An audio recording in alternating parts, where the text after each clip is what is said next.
December 1944, Portland, Oregon. The air raid siren pierced through the cold December night like a knife through silence. Thomas Bennett grabbed his coat from the rack, his hands trembling, not from a cold, but from the adrenaline that coursed through his veins every time that sound echoed to the streets of Portland. Everyone to the shelter. Now! The warden's voice boomed through the neighborhood.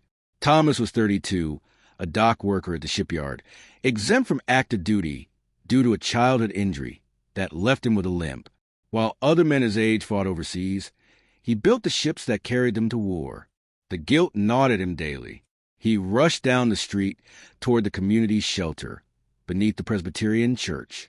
Families poured from their homes like ants from a disturbed nest. Children cried. Mothers clutched blankets. The elderly moved as fast as their bodies allowed. Inside the shelter, the temperature was barely better than outside. The heating system had failed 2 days ago, and no one had the parts to fix it. Thomas found a spot against a concrete wall and watched as a room filled with familiar faces. The Kowalskis, the Delgados, old Mrs. Patterson with her 3 cats in a carrier. That's when he saw her. She stood near the entrance, a small figure wrapped in nothing but a thin cardigan and a dress more suitable for summer than winter. Her silver hair was pinned back in an elegant style that seemed out of place in the chaos. She couldn't have been younger than 65, and her lips had turned a concerning shade of blue. No one seemed to notice her. Everyone was consumed by their own fear, their own families. Thomas didn't think. He stood, walked over, and removed his wool coat. "Ma'am," he said softly, extending the coat toward her, "you'll freeze in here without this." She looked up at him with eyes that were an unusual shade of gray, like storm clouds over the ocean. For a moment, she simply stared, as if she didn't understand the gesture. Then something shifted in her expression. "I cannot accept," she said, her voice carrying a faint accent he couldn't quite place. "European, certainly. You will need it." "I'm fine," Thomas insisted, draping it over her shoulders before she could protest further. "I run warm. Always have."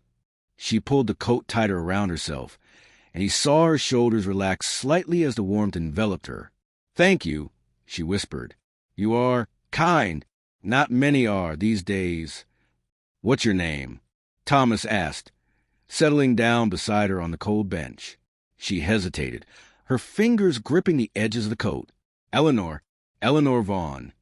"Thomas Bennett. You new to the neighborhood?" "I don't think I've seen you before."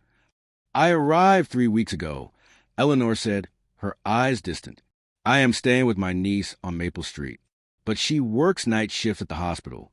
I was alone when the siren—" Her voice trailed off, and Thomas noticed her hands were shaking, not from cold, but something else entirely. Fear, maybe, or memory. The lights flickered as another siren wailed in the distance. Children whimpered.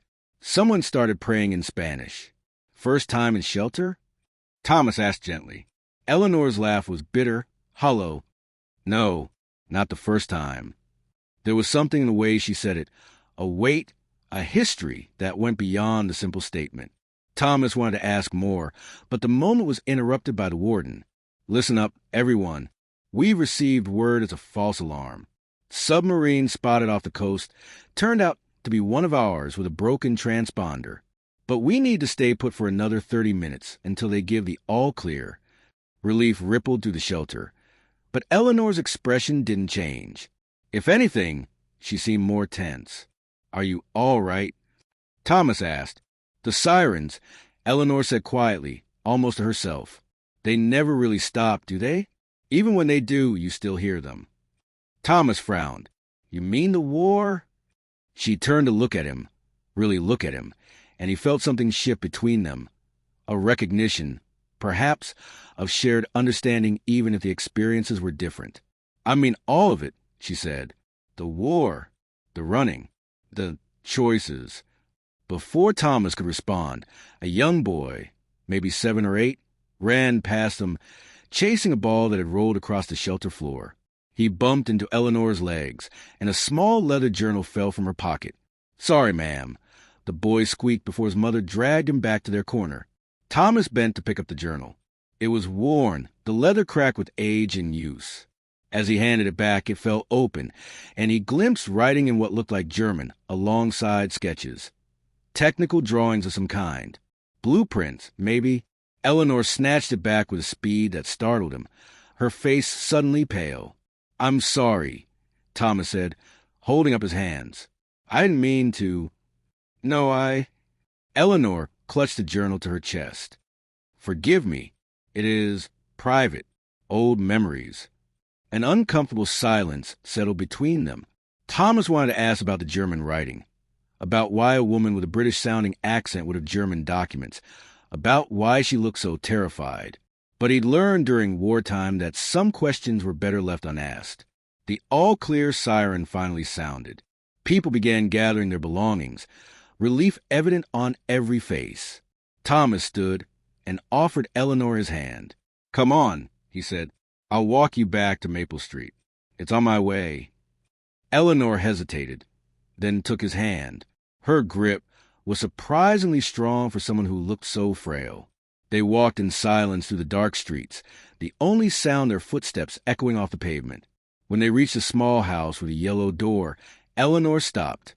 "This is where I stay," she said, beginning to remove the coat. "Keep it tonight," Thomas said. "The heating in these old houses. Well, you'll need it more than me. I'll come by tomorrow to collect it. You trust me with your coat?" Eleanor asked, something like surprise in her voice. "Should I not?" She studied his face in the dim moonlight, and Thomas had a distinct feeling he was being evaluated, measured against some invisible standard. "Most people would not," she finally said. "Not once they knew." "Knew what?" Eleanor shook her head. "Nothing. Just an old woman's ramblings. Thank you, Thomas Bennett, for the coat, for the kindness." She turned to go, but Thomas caught her arm gently. "Eleanor, if you need anything, food, supplies, someone to talk to, I'm at 42 Cedar Lane, the blue house with the white shutters." She nodded slowly. "Why are you doing this? You do not know me." "Maybe that's exactly why," Thomas said. "We're all strangers until we're not, right?" For the first time that night, Eleanor smiled, a real smile that reached her eyes and made her look 20 years younger. "You remind me of someone," she said softly. "Someone I knew before." "Before what?" But she'd already turned away, disappearing through the yellow door and leaving Thomas standing alone on the street, his coat in her possession, and 1,000 questions swirling in his mind. As he walked home, he couldn't shake the image of that journal, those German words, those technical drawings. And he couldn't stop wondering what Eleanor Vaughn was running from, and whether his simple act of kindness had just drawn him into something far bigger than a cold night in an evacuation shelter. The war was everywhere, Thomas thought, even in Portland, thousands of miles from the front lines, even in the eyes of a silver-haired woman who carried secrets in a worn leather journal, especially in her eyes. December 1944, 3 days later. Thomas had returned to the yellow door on Maple Street the next morning to collect his coat, but Eleanor wasn't there. Her niece, a tired-looking nurse named Catherine, had answered the door with apologetic eyes. "Aunt Eleanor went out early," Catherine explained, handing the coat, neatly folded with a small note pinned to it. "She left this for you." The note, written in elegant cursive, simply read, "Thank you for reminding me that kindness still exists. E.V." That should have been the end of it. A brief encounter, a good deed, nothing more. But Thomas couldn't stop thinking about her, about the journal, about the way she'd said, "They never really stop," about the terror in her eyes when that book fell open. Now, 3 days later, Thomas was walking home from his shift at the shipyard when he saw her again. Eleanor sat on a bench in Waterfront Park, staring out at the Willamette River. The winter sun was setting, painting the sky in shades of orange and purple. She wore a heavier coat now, donated probably, and a scarf wrapped around her neck. But her posture was the same, rigid, guarded, like someone waiting for bad news. Thomas hesitated. He could walk past, pretend he hadn't seen her, go home to his empty apartment, and heat up last night's stew. Instead, he walked over. "Mind if I sit?" he asked.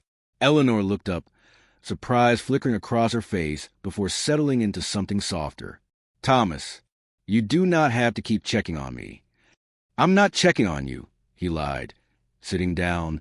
I just happened to be walking by. The shipyard is 3 miles in the opposite direction. Thomas laughed despite himself. All right, you caught me. I was checking on you. They sat in silence for a moment, watching the river flow past. A military transport ship moved slowly upstream, its hull painted gray, heading toward the docks where Thomas would help unload it tomorrow. How's your niece? Thomas asked. Catherine works too hard, Eleanor said. 16-hour shifts. She comes home and collapses. I try to help, but... She gestured vaguely at herself. What can an old woman do? You're not that old. I am older than you know, Eleanor said quietly. Older than this body shows. Thomas frowned. That's a strange thing to say. Eleanor turned to look at him, and in the fading light, her gray eyes seemed to hold entire storms. Thomas, why do you care? About me, I mean. A stranger. An old woman with nothing to offer. Maybe I just believe people should look out for each other, Thomas said. Especially now with everything, with the war. Yeah, with the war. Eleanor's hands, resting in her lap, clenched into fists. Do you know what I did before I came here? Thomas shook his head. I ran, she said simply. I ran for 5 years. Across an ocean. Through countries that no longer exist the way they did. Away from people who wanted me dead. The weight of those words settled between them like lead. The Germans? Thomas asked carefully. Eleanor's laugh was sharp, bitter. Among others, she reached into her coat pocket and pulled out the leather journal. Thomas's pulse quickened. You saw this, Eleanor said, not a question. That night in the shelter. I didn't mean to. I know. She held it in her hands, stroking the worn cover like it was something precious, something dangerous. I have carried this for 10 years. 10 years of running, hiding, pretending to be someone I am not. Eleanor, that is not my real name, she interrupted. My real name died in Berlin in 1938. Thomas felt his breath catch. Berlin, 1938, the year everything changed. The year Kristallnacht shattered any illusion that Jewish people in Germany were safe. You're Jewish, he said softly. Half, Eleanor corrected. My mother was Jewish. My father was German, a professor at the university. They thought love would protect them. They thought their contributions to science would matter more than their blood. Her voice cracked. They were wrong. Thomas wanted to reach out to comfort her, but something in her posture told him she needed to get this out. Needed someone to finally hear it. I was a physicist, Eleanor continued. I worked at the Kaiser Wilhelm Institute. We were researching. It does not matter now what we were researching. What matters is that when the laws changed, when the purges began, I had a choice, leave and lose everything or stay and become useful. Useful to who? Eleanor's silence was answer enough. The Nazis, Thomas breathed. You worked for the Nazis. I worked to survive, Eleanor said sharply. You cannot understand what it was like. My father was arrested. My mother disappeared. I was alone, and they came to me with an offer. Work for the Reich. Use your mind for the fatherland, and you will be protected. You will be honorary Aryan. You will live. And if you refused? There was no refusing. Not really. She opened the journal, showing him pages filled with equations, diagrams, technical specifications he couldn't begin to understand. I spent 4 years working on their projects. Rocket propulsion, guidance systems. I told myself I was sabotaging, slowing progress, making small mistakes that would cost them victories. But the truth, she looked at him with eyes full of anguish. The truth is, I do not know if I made any difference at all. I do not know if my work helped kill Allied soldiers. I do not know if my survival was worth the price. Thomas's mind reeled. This woman, this frightened, kind woman he'd given his coat to, had worked for the enemy, had contributed to the Nazi war machine. Why are you telling me this? He asked, his voice hoarse.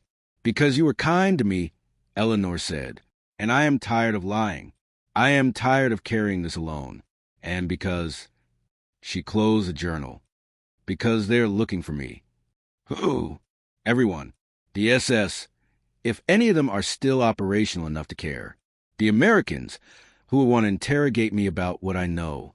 The Soviets, who would want the same. And the others, scientists who escaped, who built new lives, who do not want someone like me reminding the world of what we did to survive. She pulled an envelope from her pocket and handed it to Thomas. Inside was a photograph, crumpled and stained. It showed Eleanor, younger, maybe in her 50s, standing beside two men in lab coats. Behind them, unmistakable even in the grainy black and white, was a Nazi flag. This arrived at Catherine's house 2 days ago, Eleanor said. No note, no return address, just a photograph. Thomas stared at the image, then at Eleanor. Someone knows you're here. Someone knows, she confirmed, and they want me to know that they know. Have you told Catherine? No. She has sacrificed enough, taken me in. I will not burden her with this. Eleanor took the photograph back, sliding it into the journal. I will leave soon. Disappear again. I am good at that now. Where will you go? Does it matter? Somewhere else. Somewhere they have not found me yet. She stood, tucking the journal away. I should not have told you. Now you are complicit. Now you carry the knowledge of what I am.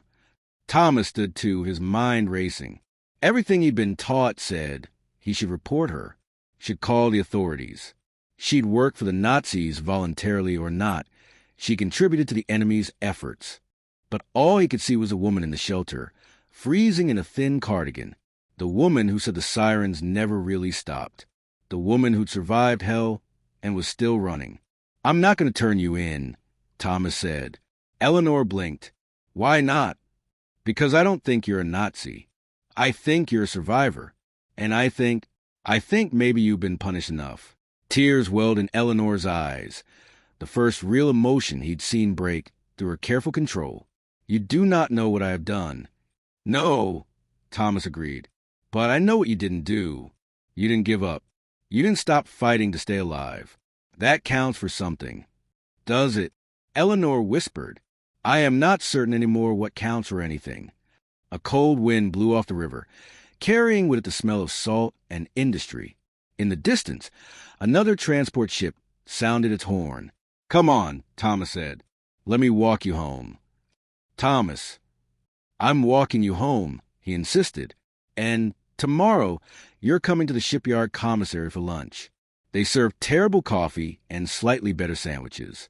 We're going to sit down and you're going to tell me everything, not because I'm interrogating you, but because you need to talk to someone who isn't going to judge you for surviving. Eleanor searched his face for a long moment. Why are you doing this? Honestly, I'm not entirely sure, Thomas admitted. Maybe because I've spent this whole war feeling useless, building ships while other men fight. Maybe because I recognize someone carrying guilt that isn't entirely theirs to carry. Or maybe... He paused. Maybe because someone showed me a picture once, a photograph of people being loaded onto trains in Europe, and I remember thinking, someone should have helped them. Someone should have done something. Well, now someone is. Even if it's just this, even if it's just you. Eleanor's composure finally broke. Tears streamed down her face as she nodded, unable to speak. They walked back through the darkening streets of Portland, an unlikely pair. A dock worker with a limp and a physicist with a past. Neither of them noticed a man in the dark coat, watching from across the street, or the way he pulled out a small notebook and wrote something down before disappearing into shadows. The watchers had found Eleanor Vaughn, and now they'd found Thomas Bennett too. December 1944, 1 week later. The commissary at the Portland shipyard smelled of grease, coffee, and sweat. Thomas sat across from Eleanor at a corner table, watching her push a sandwich around her plate without eating.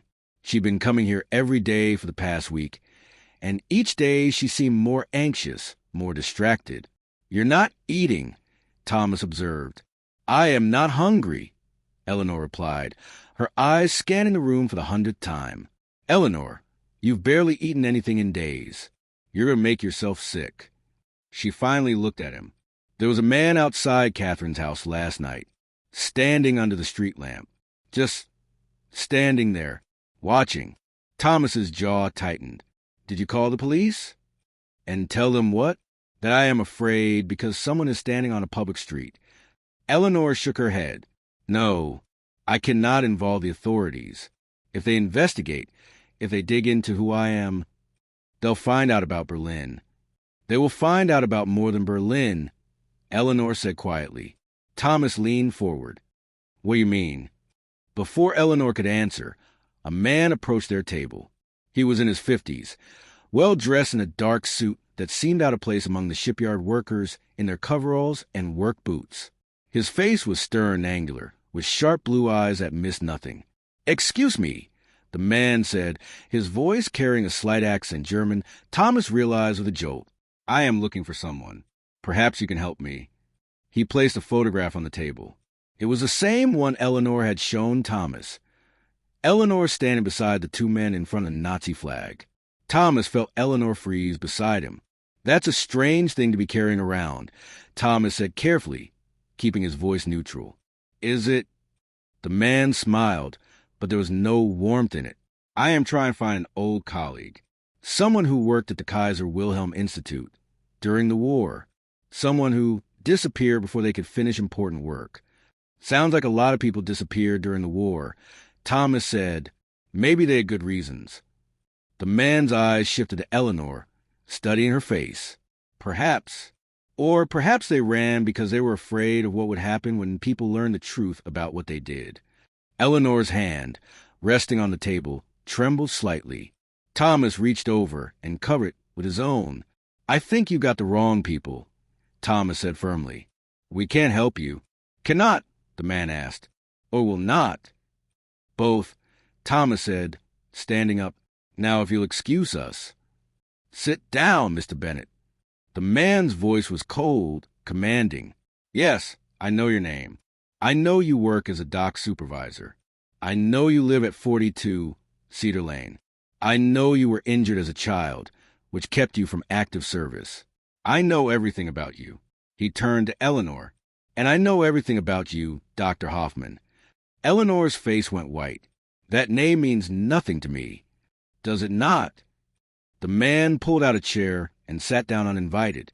Dr. Elise Hoffman, born 1879 in Munich, brilliant physicist, pioneer in rocket propulsion theory, recruited by the Reich in 1938 after the Nuremberg laws made your position complicated. You need to leave, Thomas said, his voice low and dangerous. I need to do no such thing, the man replied. My name is Klaus Weber. I am a scientist like Dr. Hoffman, and like her, I work for Reich. Unlike her, he paused. I was never given a choice.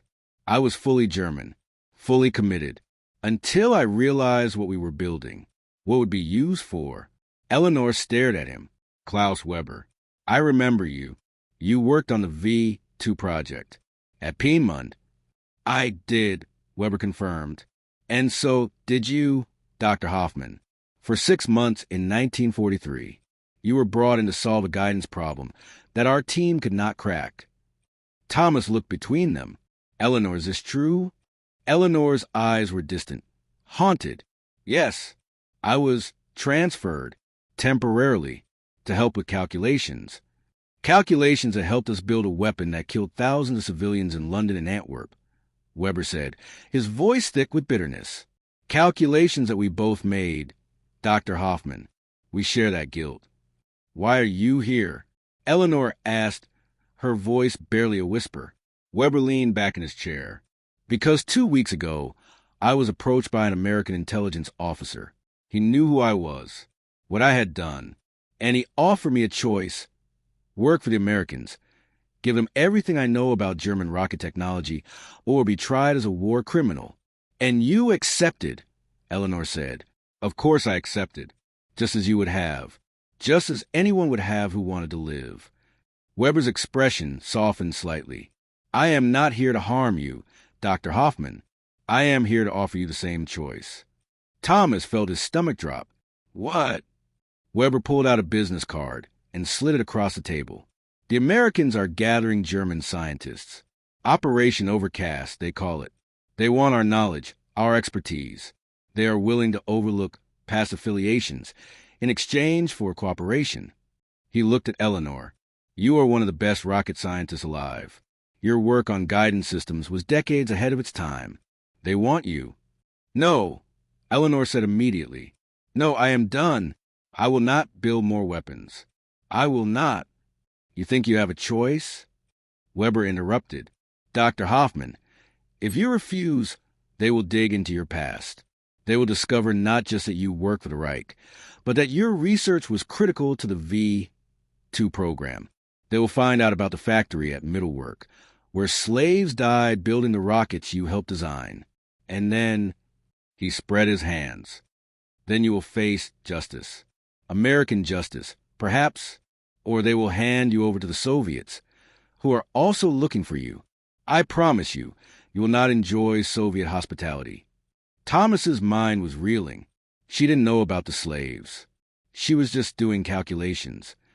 Ignorance is not innocence, Mr. Bennett, Weber said. We all knew.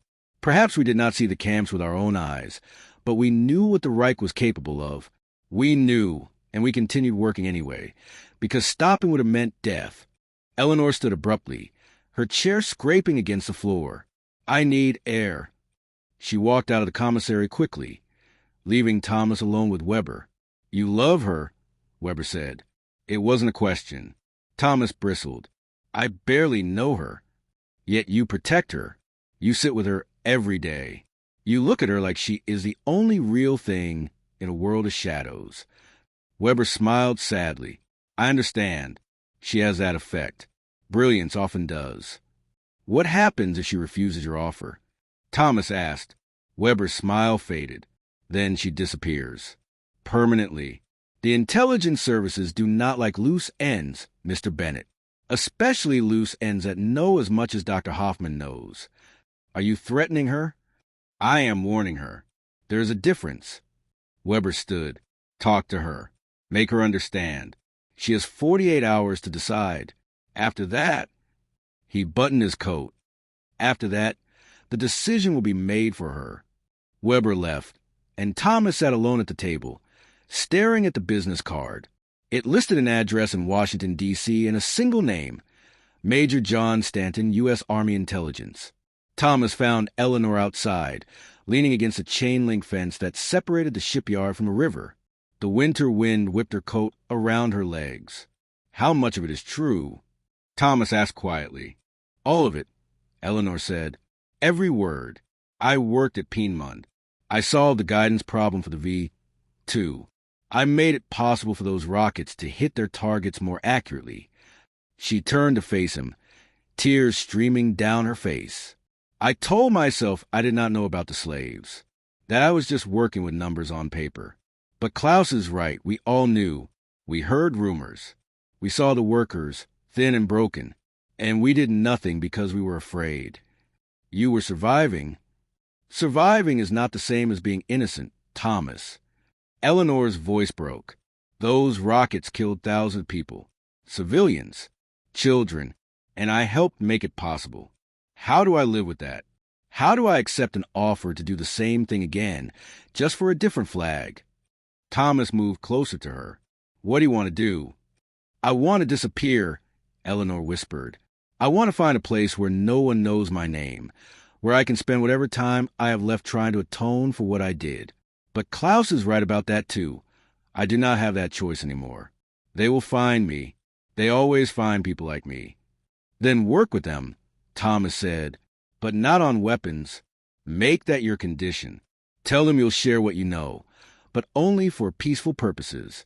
Space exploration, scientific research, medicine, something that builds instead of destroys. Eleanor laughed bitterly. You think they will agree to that? I think you have more leverage than you realize, Thomas said. If you're as valuable as Weber says, they'll negotiate. And if they won't, he took her hands. Then we'll figure something else out. Together. Eleanor looked at him with those storm gray eyes. Why would you tie yourself to me? To my past? You could walk away right now. Forget you ever met me and live a normal life. Because I don't want a normal life if it means pretending people like you don't deserve a second chance, Thomas said. Because I spent this whole war feeling useless. And helping you, protecting you, that feels like finally doing something that matters. And because... He paused, surprised by his own honesty. Because in a week, you become the most important person in my life, and I'm not ready to lose that. You barely know me. I know enough, Thomas said. I know you're brilliant and brave, and carrying guilt that would crush most people. I know you survived something unimaginable and came out still believing kindness matters. Otherwise, you wouldn't have been so surprised when I gave you my coat. I know you're more than what you did to survive. And I know... He squeezed her hands gently. I know that if I let you disappear, I'll spend the rest of my life wondering what might have been. Eleanor closed her eyes, fresh tears spilling down her cheeks. You are a fool, Thomas Bennett. Probably, he agreed. But I'm your fool if you'll have me. She opened her eyes and managed a small smile through her tears. What if they refuse my conditions? What if they demand I build weapons? Then we run, Thomas said simply. We disappear together. South America, maybe, or Canada. Somewhere they won't look too hard for a dock worker and a physicist. You would give up everything? Your job, your home, your life here? Thomas looked around at the shipyard, at the gray buildings and the cold river, and the life he'd built out of necessity rather than passion. What am I giving up, really? An empty apartment?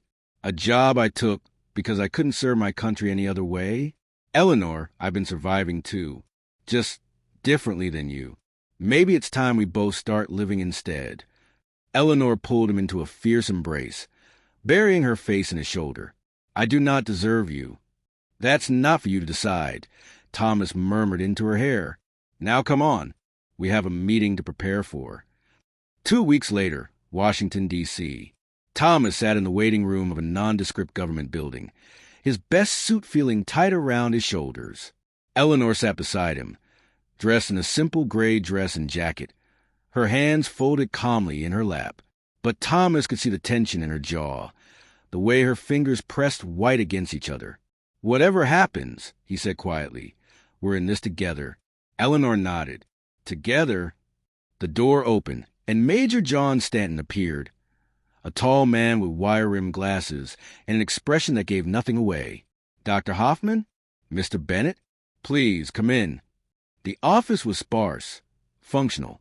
Stanton sat behind a metal desk covered with files. He gestured for them to sit.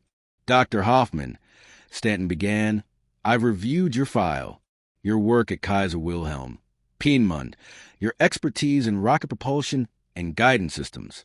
Quite impressive. And quite damning, Eleanor said quietly.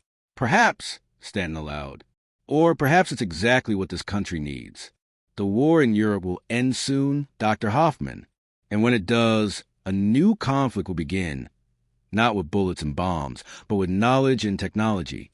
The Soviets are gathering scientists too. Whoever controls rocket technology will control the future. I will not build weapons, Eleanor said firmly. Not for you. Not for anyone. Stanton's eyebrows rose. That's quite a condition. It is non-negotiable, Eleanor said. I have spent 6 years of my life helping to build weapons that killed innocent people. I will not spend whatever time I have left doing the same. If you want my knowledge, it will be for peaceful purposes only. Space exploration, satellite technology, scientific research that benefits humanity rather than destroying it. And if we can't agree to that, then we are done here, Eleanor said, starting to stand. Wait, Stanton said. He leaned back in his chair, studying her. You realize you're in no position to make demands? Actually, Thomas interjected, she is. You need her more than she needs you. There are plenty of places in the world where a brilliant scientist can disappear, but there aren't many brilliant scientists with her specific knowledge. So either you agree to her terms or you lose her entirely. Stanton looked at Thomas for a long moment, then smiled genuinely for the first time. You're quite the advocate, Mr. Bennett. She deserves an advocate, Thomas said. Stanton opened one of the files on his desk. Did you know, Dr. Hoffman, that we've been tracking you for 18 months? Since you first entered the United States under a false identity? Eleanor's face paled. We knew about Eleanor Vaughn. We knew she was really Elise Hoffman. We knew about your work for the Reich. Stanton pulled out another document. What we didn't know was this, that for the last 2 years of the war, you were passing information to British intelligence, that you were sabotaging your own research, introducing errors that delayed the V2 program by months, that you personally helped 3 Jewish families escape Berlin in 1943, hiding them in your laboratory and smuggling them out through Sweden. Thomas stared at Eleanor. You were a spy? Eleanor looked equally shocked. How did you? British intelligence shared their files with us after the war ended, Stanton explained. Your contact in London, Agent Blackwood, spoke very highly of you, said you risked your life dozens of times to feed them information about German rocket research. I did what I could, Eleanor stammered, but it was not enough, not nearly enough to balance. It saved lives, Stanton interrupted. British intelligence used your information to predict V2 launch patterns, evacuate areas before strikes, intercept supply lines. We estimate your intelligence saved approximately 2,000 civilian lives. Eleanor's hands flew to her mouth. 2,000? Give or take, Stanton said. Agent Blackwood wanted me to give you this. He slid an envelope across the desk. Eleanor opened it with shaking hands and pulled out a letter. As she read, tears began streaming down her face. He says, her voice broke. He says I was one of their most valuable assets, that I was braver than any soldier he ever knew, that I should forgive myself because the people I saved already have. Thomas took her hand, his own eyes burning. Stanton cleared his throat. So, Dr. Hoffman, here is my counteroffer. You work for us, exclusively on peaceful applications of rocket technology. We establish a civilian space research program, and you lead it. No weapons, no military applications, just pure science. In exchange, you receive a full pardon American citizenship and... He glanced at Thomas.